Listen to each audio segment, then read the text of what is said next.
Welcome to part two of research ethics. The next issue we're going to talk about is plagiarism and attribution, meaning making sure that we are not claiming ideas of our own that we've gotten from somebody else. Plagiarism is stealing, right? It's misrepresenting something as your own. And the main way that we're going to deal with that in this class is to make sure that everything we paraphrase has a citation in it.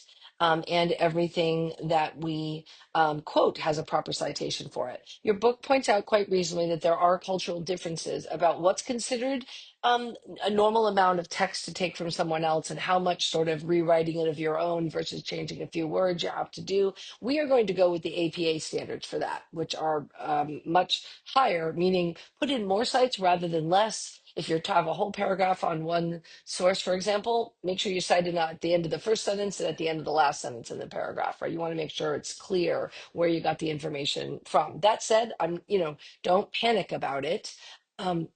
If you think something's not clear, just ask me and I'd be happy to help you with it.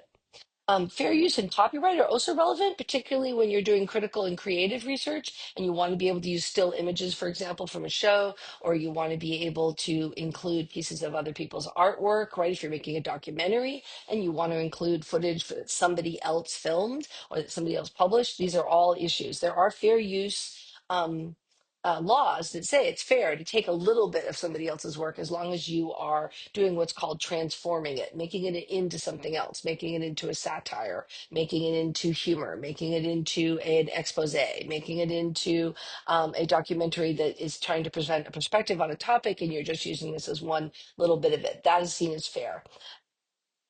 Not always, though, that simple. There are copyright issues depending upon what you're doing. For regular scholarship, that's not really an issue. Although I do know somebody who had quoted a song title in the title of her paper, and the journal as lawyers ended up making her take it out because the songwriter was not okay with it. And I generally use educational use. You don't have to worry about that kind of thing, but there are exceptions.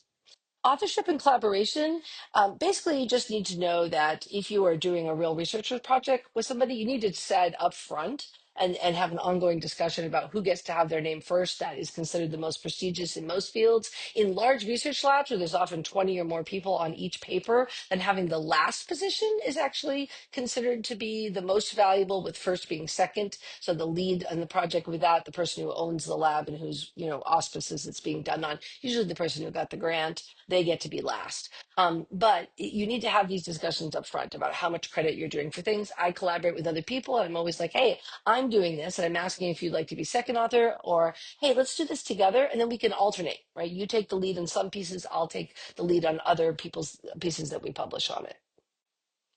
Creative work also has a risk of invading people's privacy. Do need to have film releases to include somebody in a documentary. Digital stories are a little bit, and public communication is a little bit more flexible, right? If you're just panning a crowd, for example, at an event, you don't need permission from everybody in the crowd.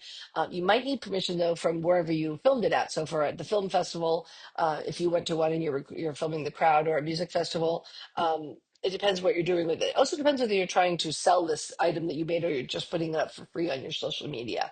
These all involve ethical concerns. Also, protecting people's privacy and not subjecting them to scorn. That's also important to think about.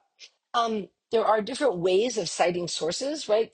In all four of the different methodological approaches that we're taking. We, again, are going to use APA 7th edition, but there's MLA and Chicago style and other ones.